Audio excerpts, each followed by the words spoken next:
Hey guys, Tab here. Hope you're all doing well. Currently traveling to Caffeine Machine, their new site at the hut in West Meon in the SL55, and I promise to keep the content coming on this car, let you know about the progress it's making, and so far it is doing very well indeed. It's an absolutely lovely drive, and I'm really pleased with where we've gotten this car to right now.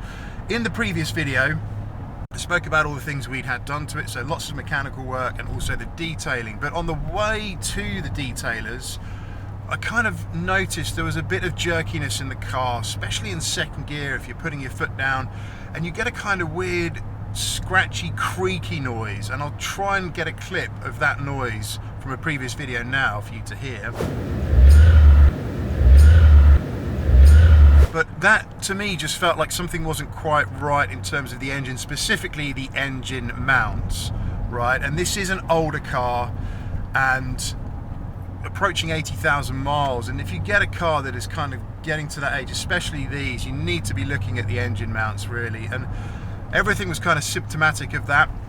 If the car was at low idle, you might just feel a slight wobble through your back in the seat, and lo and behold, took it to the dealer and engine mounts were replaced, and yes, they were pretty worn. So 2 mounts to do, and the transmission mount. If you're doing the engine mounts, do the transmission mount as well. 2 engine mounts look different from the transmission mount, but makes sense to get them all done at once. And yes, afterwards the car was transformed. No jerkiness in second gear anymore.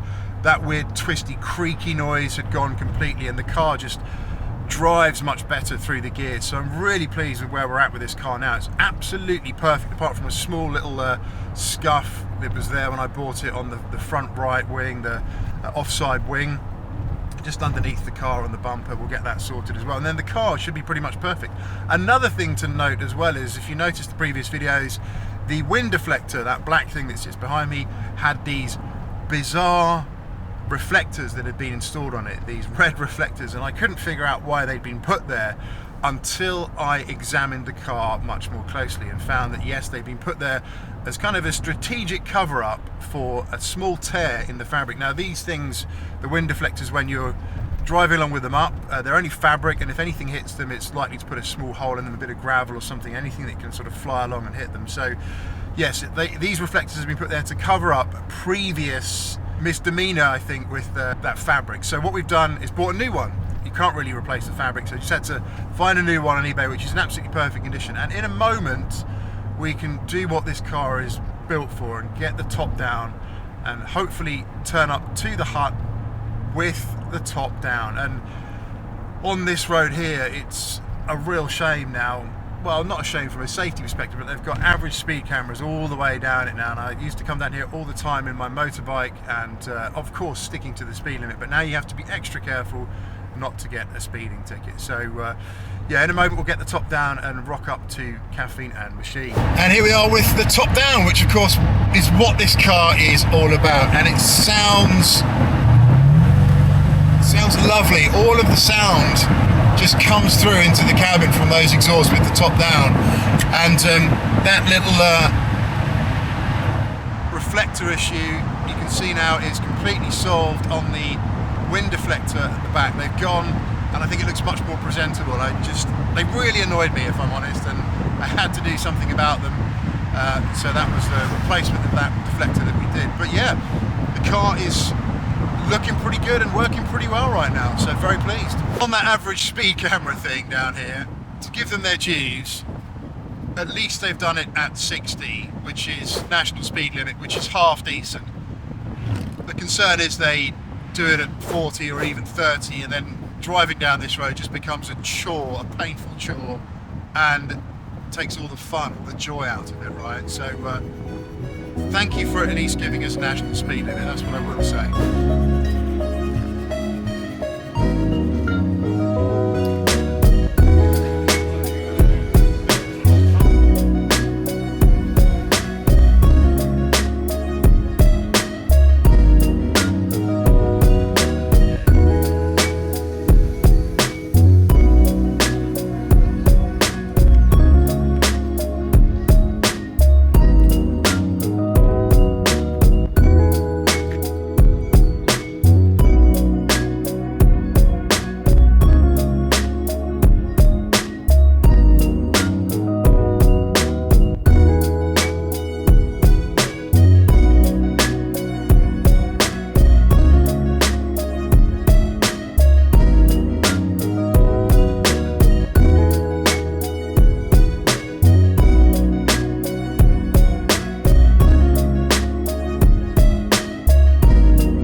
Okay, so we are on our way back home, and it was a pretty good day out. Nice and relaxed, a few decent cars there to look at. It is a smaller venue, but a good turnout nevertheless, and really nice inside, some good food and some nice coffee as well, which is very important. Driving the car now, having driven it since the engine mounts were done, it is so much better, so much tighter.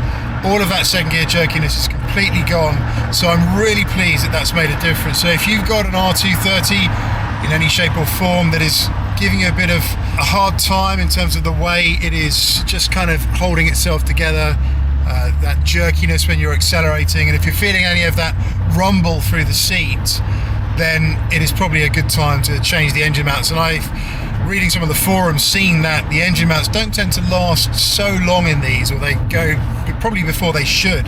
Incidentally, when I was at my local Indy recently, just after he put the engine mounts in, he said one of his customers had come to him and said that his car was making a knocking noise from the suspension. So he took the car out, and on further investigation it transpired that the engine mounts had completely failed, and the noise was the engine leaving the car and landing back down on the mounts. So the engine was pretty much loose, which is not great. So the engine mounts on these things can absolutely fail, and one of the tests you can do is open the bonnet up, foot on the brake, put it into drive and rev it as well, and if you see the engine moving significantly, you know for sure the mounts need replaced. Get both mounts and the transmission mount done as well at the same time. But I cannot believe what a difference it has made to the car and the way it drives. It is really, really very good indeed. So probably a job to put on your list for your R230 if it hasn't been done yet. Plenty more road trips in this thing. That's it for this one. Do stay safe, stay well. See you on the next one, and bye for now.